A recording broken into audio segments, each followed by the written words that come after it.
നമസ്കാരം. ഞാൻ ഇന്ന് നിങ്ങളുടെ മുന്നിൽ എത്തിയിരിക്കുന്നത് നമ്മുടെ പ്രബുദ്ധ കേരളത്തിലെ ഭരണ പ്രതിപക്ഷ മുന്നണികളുടെ മനോഹരമായ ഒരു അന്തർധാരാ നാടകം പൊളിച്ചു കാട്ടാനാണ്. വിഷയം മറ്റൊന്നുമല്ല, കേന്ദ്ര സർക്കാരിന്റെ PM ശ്രീ പദ്ധതി. ഇന്ത്യയിലും ഒട്ടുമിക്ക സംസ്ഥാനങ്ങളിലും കോൺഗ്രസ് ഭരിക്കുന്ന കർണാടകയിലും തെലങ്കാനയിലും എന്തിന് നമ്മുടെ തൊട്ടടുത്തുള്ള തമിഴ്നാട് പോലും ഈ പദ്ധതിയുമായി മുന്നോട്ട് പോകുമ്പോൾ നമ്മുടെ കേരളത്തിൽ മാത്രം ഇതൊരു വലിയ താത്വിക പ്രതിസന്ധിയായി മാറിയിരിക്കുകയാണ്. നമ്മുടെ സ്കൂളുകൾ സ്മാർട്ടാക്കാൻ കേന്ദ്രം തരുന്ന കോടികൾ വേണം, പക്ഷേ കേന്ദ്രത്തെ ചീത്ത വിളിക്കുകയും വേണം.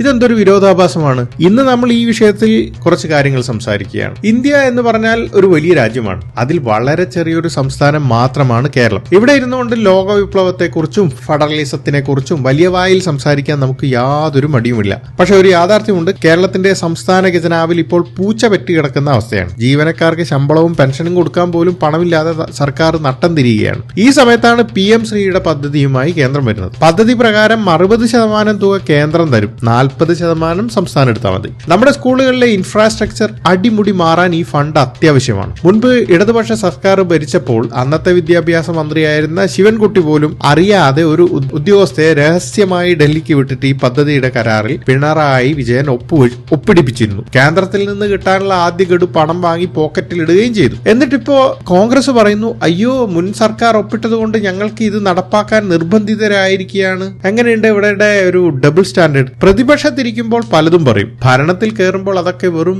പ്രകടന പത്രികയിലെ തമാശകൾ മാത്രമായി മാറും. തോട്ടിൽ വിമാനം ഇറക്കുമെന്നും NGOക്കാർക്ക് ശമ്പളം 4 ഇരട്ടിയാക്കുമെന്നും എഴുതി വെക്കുന്നത് പോലെയുള്ള വെറും തമാശകൾ. കാരണം ആദർശം അടുപ്പിൽ വേവില്ല, അതിന് അരി തന്നെ വേണം. ഏതായാലും നിലവിലത്തെ മുഖ്യമന്ത്രി VD സതീശൻ കഴിഞ്ഞ ദിവസം പത്രസമ്മേളനത്തിൽ വന്ന ഒരു വലിയ സിംഹഗർജനം മുഴക്കി. ഞങ്ങൾ PM ശ്രീ പദ്ധതി നടപ്പാക്കണമെങ്കിൽ കേന്ദ്രത്തോട് 2 കടുത്ത ഡിമാൻഡുകൾ വെച്ചിട്ടുണ്ട്. ഒന്നാമത്തെ ഡിമാൻഡ് എന്താ? സ്കൂളിലെ സിലബസ് നിശ്ചയിക്കാനുള്ള അധികാരം സംസ്ഥാനത്തിന് വേണം. രണ്ടാമത്തതോ, കേരളത്തിൽ ഏത് സ്കൂളാണ് ഈ പദ്ധതിക്കായി തിരഞ്ഞെടുക്കേണ്ടതെന്ന് സംസ്ഥാന സർക്കാർ തീരുമാനിക്കും. ഇതൊക്കെ കേട്ടാൽ തോന്നും VD സതീശൻ കേന്ദ്രത്തോട് പോരാടി എന്തോ വലിയ അവകാശങ്ങൾ പിടിച്ചെടുക്കാൻ പോവുകയാണ്. പക്ഷെ പാവം ജനങ്ങൾക്കറിയില്ലല്ലോ ഇതാണ് ഈ വർഷത്തെ ഏറ്റവും വലിയ കോമഡി എന്നും. ഈ പദ്ധതിയുടെ ഒറിജിനൽ ഗൈഡ് ലൈൻസ് എടുത്തു നോക്കിയാൽ മനസ്സിലാവും, ഈ പറയുന്ന 2 അധികാരങ്ങളും പണ്ടേ, അതായത് പദ്ധതി തുടങ്ങിയ കാലം തൊട്ട് സംസ്ഥാനങ്ങൾക്ക് തന്നെയാണ് നൽകിയിരിക്കുന്നത്. കേന്ദ്ര സർക്കാർ ഒരിടത്തും സിലബസ് മാറ്റാൻ പറഞ്ഞിട്ടില്ല.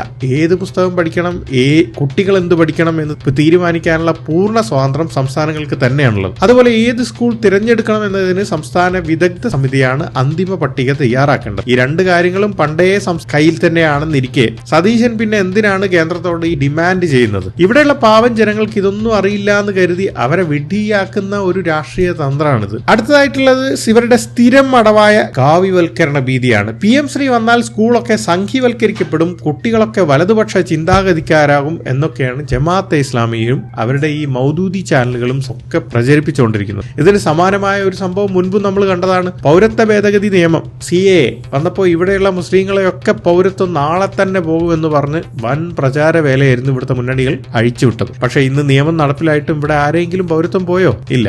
അതുപോലെ തന്നെയാണ് ഈ PM ശ്രീ വിവാദവും. മദ്രസകളിലോ അറബി കോളേജുകളിലോ ഒന്നും ഈ പദ്ധതി നടപ്പാക്കാൻ കേന്ദ്രത്തിന് പ്ലാൻ ഇല്ല. ജനറൽ സ്കൂളുകളിലെ കുട്ടികൾക്ക് നല്ല കമ്പ്യൂട്ടർ ലാബും സ്മാർട്ട് ക്ലാസ് റൂമും ഗ്രീൻ സ്കൂൾ കോൺസെപ്റ്റും കൊണ്ടുവരാനാണ് ഈ പദ്ധതി. ജമാഅത്തെ ഇസ്ലാമിക്കാർ ഇതിനെ എതിർക്കുന്നത് തന്നെ ഈ പദ്ധതി നമ്മുടെ കുട്ടികൾക്ക് നല്ലതാണെന്നതിന്റെ ഏറ്റവും വലിയ തെളിവാണ്. വോട്ട് ബാങ്ക് മാത്രം ലക്ഷ്യം വെച്ച് ജനങ്ങൾക്കിടയിൽ ഭീതി പരത്തുന്ന ഈ രീതിയെങ്കിലും അവസാനിപ്പിക്കേണ്ടത് തന്നെയാണ്. അതുകൊണ്ട് പ്രിയപ്പെട്ട പ്രേക്ഷകരെ, കാര്യങ്ങൾ വ്യക്തമാണ്. PM ശ്രീ പദ്ധതി വരുന്നത് കൊണ്ട് ഇവിടെ മതേതരത്വമോ ജനാധിപത്യമോ തകരാൻ പോകുന്നില്ല. ഇതൊരു രാഷ്ട്രീയ അജണ്ടയുമല്ല, മറിച്ച് വിദ്യാഭ്യാസ മേഖലയുടെ സമഗ്ര വികസനത്തിന് വേണ്ടിയുള്ള പദ്ധതിയാണ്. തമിഴ്നാട്ടിലെ DMK സർക്കാർ PM ശ്രീക്കെതിരെ സുപ്രീം കോടതിയിൽ പോയെങ്കിലും കോടതി അത് അടിയന്തിരമായി പരിഗണിക്കാൻ പോലും തയ്യാറായില്ല. നിയമപരമായി കേന്ദ്രത്തെ നേരിടാൻ നമ്മളുടെ സർക്കാരിന് ധൈര്യമില്ല. കാരണം ഉള്ളിൽ ഏവർക്കും അറിയാം പദ്ധതി സൂപ്പറാണെന്ന്. വോട്ട് ചെയ്യാൻ പോകുന്ന ജനങ്ങളെ വിഡ്ഢികളാക്കുന്ന ഈ ഇരുട്ടിൽ തപ്പൽ രാഷ്ട്രീയം മലയാളികൾ തിരിച്ചറിഞ്ഞേ പറ്റുള്ളൂ.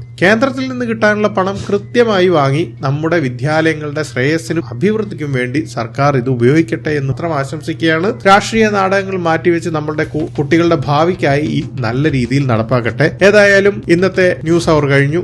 നന്ദി, നമസ്കാരം, ജയ് ഹിന്ദ്.